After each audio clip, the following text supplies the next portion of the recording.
માણસો કરી વાડીએ તને આપી દઉં. હા માંગ વચન.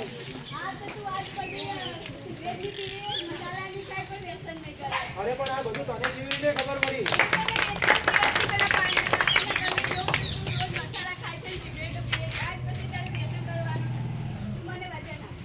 અરે હા, હું તને વચન આપું છું કે આજ પછી હું નહીં વસાના વિમલ કોઈ વ્યસન કરીશ પણ નહીં, બીજાને પણ કરવા નહીં દઉં. પાન મસાલામાં જો એ વેચાતું હશે તો એને બને એટલો ઓછો એનો સંગ્રહ ઓછો કરવા દેશું અને એને દૂર કરાવવાનો પ્રયત્ન કરીશું. નમસ્કાર. આપણે બેન દીકરીને ખાસ વિનંતી, અત્યારે લગ્નનો બહુ માહોલ છે તો તમારે બેન દીકરીને કે જ્યારે આપણે પરણીને ભાઈ આવે છે વરરાજા, એ તમારામાં ઘણા રિવાજ છે કે આપણે બારણું રોકીએ છીએ પેલા ત્યાં રિવાજ બધામાં ભાઈ હવે એટલે તમારે બેન દીકરીઓ શું કરે? બારણું રોકીને શું કરે? ભાઈ શું કરે છે?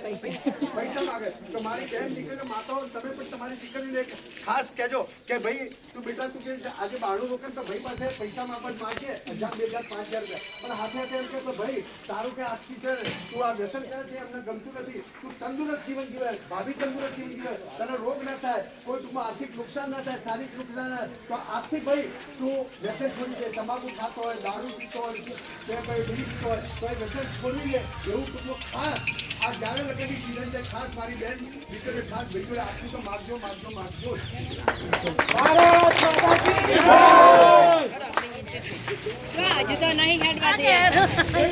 ભગવાનભાઈ જેઠાભાઈ ચૌધરી બધા ઓળખો છો ને?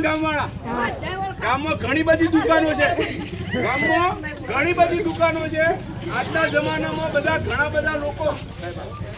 બધા લોકો આ ધંધો કરવા માટે પાનના ગલ્લા બનાવે છે, એમાં ગુટકા, તમાકુ, મસાલા બધું વેચે છે. પણ આ ગામની એક એવી દુકાન છે કે ત્યાં દાણા દાળ પણ વેચાતી નથી. એ આ ભગવાનભાઈ જેઠાભાઈ ચૌધરીની દુકાન છે. એમના માટે જોરદાર